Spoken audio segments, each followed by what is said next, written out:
ხოლო როცა ისინი ამას ამბობდნენ, თავად იესო დადგა მათ შორის და უთხრა მათ: მშვიდობა თქვენდა და შეძრწუნდნენ და შეეშინდათ, ეგონათ სული იხილეს. ხოლო მან უთხრა მათ: რად ხართ შეძრწუნებულები და რატომ აღიძვრიან გულის სიტყვები თქვენს გულში? ნახეთ ჩემი ხელები და ფეხები, რადგან თავად მე ვარ. ხელი შემახეთ მე და ნახეთ, რადგან სულს ხორცი და ძვალი არ აქვს. და ეს თქვა და უჩვენა მათ ხელები და ფეხები.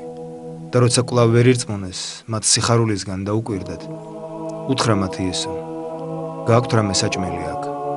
ხოლო მათ მისცეს მას შემწვარი თევზის ნაჭერი და თაფლიანი ფიჭა. და ჭამა მათ წინაშე და რაც დარჩა, მისცა მათ და უთხრა: ეს არის სიტყვები, რომელსაც გეუბნებოდით თქვენ, ვიდრე ვიყავი თქვენთან. უნდა აღსრულდეს ყოველივე, რაც დაწერილია მოსეს ჯულში და წინასწარმეტყველებებში და ფსალმუნებში ჩემ შესახებ. და გაიყვანა ისინი ბეთანიამდე და აღაპყრო ხელები და აკურთხა ისინი. და იყო, როცა იგი აკურთხებდა მათ, გაშორდა მათ და ადიოდა ზეცაში. და მათ თაყვანისცეს მას და მიბრუნდნენ იერუსალიმში დიდი სიხარულით და იყვნენ მუდამ ტაძარში. აქებდნენ და აკურთხებდნენ ღმერთს. საყვარელო ძმაო, მკვდრეთით აღმდგარი მაცხოვრის ბაგეებიდან მოციქულების ასეთი მოკითხვა მშვიდობა თქვენდა. განსაკუთრებულ მნიშვნელობას და აზრს იძენდა როგორც მათთვის სიმშვიდის მომნიჭებელსა და მკვდრეთით აღდგომის მაუწყებელს, როგორც სიკვდილის სამარადჯამო მოძლევას. უფლის მოწაფეები შეშინებული იყვნენ გამძვინვარებული იუდეველების გამო და შეცფუნებული თავისი მოძღვრის სიკვდილით დასჯის მიზეზით. მაცხოვარმა იცოდა მათი ფიქრები, იცოდა რომ ცრურწმენით ახსავსზე შიშს შეეპყრო მათი გულები. ამიტომაც იჩქარა, რათა დაემშვიდებინა ისინი და განეგდო მათგან სულის შემოძრწუნებელი აზრები. მაცხოვარი დახშულ ოთახში დადგება მათ შორის და აჩვენებს თავის განსპეტაკებულ სხეულზე არსებულ ჭრილობებს. მათი გაოცება და სიხარული იმდენად დიდი იყო, რომ ისინი ვერც იჯერებდნენ ეს ყოველივე რეალობა იყო თუ სიზმარი ან სულის ხილვა. მოციქულებისთვის საკმარისი არ იყო ნაიარევზე შეხება.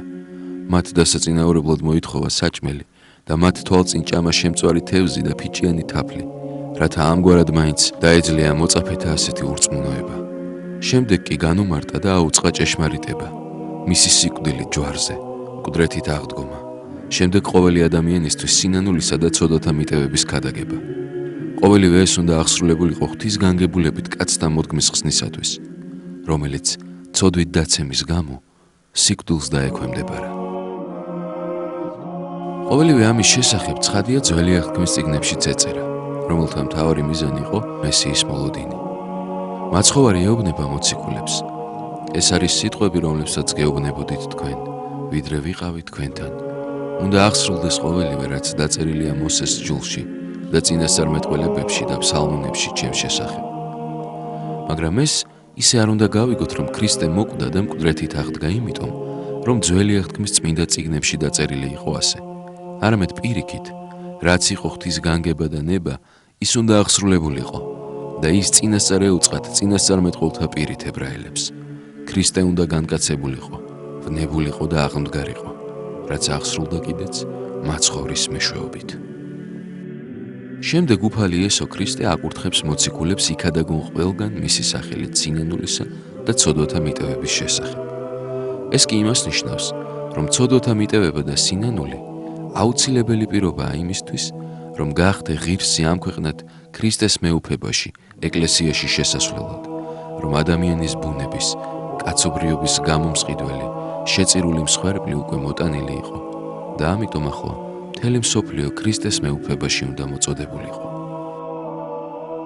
მაცხოვრის მიწიერი ცხოვრების დროს მისი მოწაფეები ყველა იმ საქმის თვითმხილველი მოწმეები იყვნენ. მათ კარგად იცოდნენ მისი ცხოვრების უკანასკნელი დღეების, მისი ვნების შესახებ. მათ წინაშევე დაამოწმა მან თავისი მკვდრეთით აღდგომის ჭეშმარიტებაც. ამიტომაც სწორედ მოციქულებს დაადგენს უტყუარ მოწმეებად იმისა, თუ ვის მიერ და როგორ აღსრულდა კაცთა მოდგმის გამოსყიდვა, მთელი თავისი ცხოვრების, ყველა საკვირველი საქმის, თავისი ღვთაებრივი მოძღვრების, ვნების, ჯვარზე სიკვდილის, მკვდრეთით აღდგომისა და ამაღლების მოწმეებად დაადგენს. ამის შემდეგ გაჰყავს მოწაფეები იერუსალიმიდან, სადაც ბოლო დღე გაატარა მათთან ერთად და ბეთანიის გავლით ელეონის მთის თხემზე აიყვანს. სწორედ აქედან ამაღლდება ზეცად. რატომ აირჩია უფალმა იესო ქრისტემ ზეცად ამაღლებისთვის ელეონის მთა? ალბათ იმიტომ, რომ მანამდეც იგი მისთვის გამორჩეული ადგილი იყო, რომელიც მაცხოვარმა იქ თავისი არაერთგზის ყოფნითა და ლოცვით განწმინდა. სწორედ ელეონის მთაზე დაიწყო მისი ჩვენთვის მაცხოვნებელი ვნება სისხლნარე ვოფლამდე მისული ლოცვით. ვნების დაწყების ადგილი იქცა მაცხოვრის ზეცად ამაღლების ადგილად, რითიც გვიჩვენა, რომ მისი ვნება და განდიდება ჩვენთვის მაცხოვნებელი საღვთო განგებულების ერთ მწყობრ ოქროს ჯაჭვს წარმოადგენს, კაცთა მოდგმის ზეცად აღსაყვანად განკუთვნილს. როდესაც აქ აკურთხებდა მოციქულებს, ამ კურთხევის დროს ამაღლდა ზეცად. ნახეთ, ძმანო, მოქმედების რა საკვირველი სახეა. უფალი თავის მოწაფეებს აკურთხებს. ჯერ არ დაუსრულებია ეს კურთხევა და ამასთანავე ზეცად ამაღლდება. ეს იმას ნიშნავს, რომ მას არ სურს თავისი კურთხევის დასრულება, შეწყვეტა. მას სურს განუწყვეტლივ დაუსრულებლად აკურთხებდეს თავის წმინდა ეკლესიასა და ჭეშმარიტ მორწმუნეებს.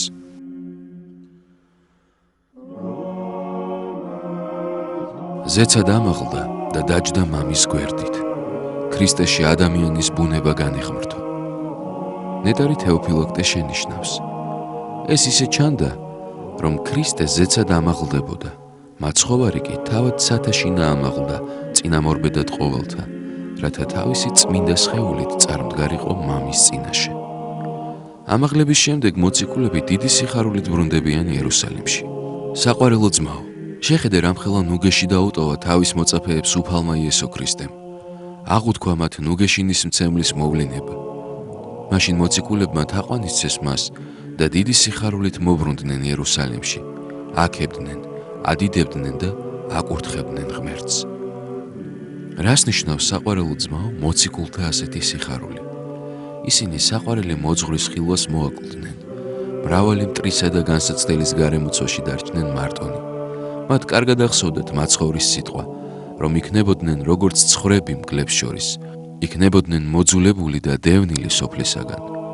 და ამ დროს მოძღვართან განშორების შემდეგ ობლად დარჩენილები მწუხარების ნაცვლად დიდი სიხარულით ბრუნდებიან იერუსალიმში. რამ გააჩინა მათ გულში ამხელა სიხარული?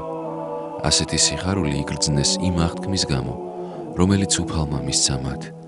და აჰა, მე თქვენთან ვარ ყოველ დღე საუკუნეთა დასასრულამდე. ამინ. მოციქულებმა განიცადეს და იგრძნეს, რომ უფალი არათუ დაშორდა, არამედ უფრო ახლოს მივიდა მათთან. თვალით ვეღარ ხედავდნენ, მაგრამ გულით განიცდიდნენ, რომ მათ შორის იყო. და ის ასწაული ღვთის სიყვარულისა და მადლისა. მაცხოვარი ამაღლდა ზეცად, მაგრამ თავის მოწაფეებს სრულებითაც არ განშორებია. ის მათ თვალსაწიერს მოაკლდა, მაგრამ მოციქულთა გულები სრულიად მოიცვა და მათში სამარად ჯამოდ დაივანა. საყვარელო ძმაო, მაცხოვარმა არა მარტო მოწაფეებს აღუთქვა მათ შორის ყოფნა, ვიდრე სოფლის აღსასრულამდე, არამედ ჩვენც, ეკლესიის ყველა წევრს. გაიხსენე თუ როგორ უთხრა მოციქულ თომას, როდესაც მან შეახო ხელი უფლის ჭრილობას. უფალი ჩემი და ღმერთი ჩემი. უთხრა მას იესომ, რადგან მიხილე, ირწმუნე. ნეტარნი არიან, რომელთაც არ აიხილეს და ერწმუნეს. და თუ ახლა ჩვენ ვერ ხედავთ თვალით უფალს და გულწრფელად გვწამს ქრისტე და გვიყვარს მაცხოვარი, ცხადია, რომ მისი მადლი შემოსულა და დამკვიდრებულა ჩვენს გულში. მაშინ ჩვენც ვადიდოთ, ვაკურთხოთ და თაყვანისცეთ ქრისტეს ამაღლებას, აწდა მარადის და უკუნითი უკუნისამდე. ამინ.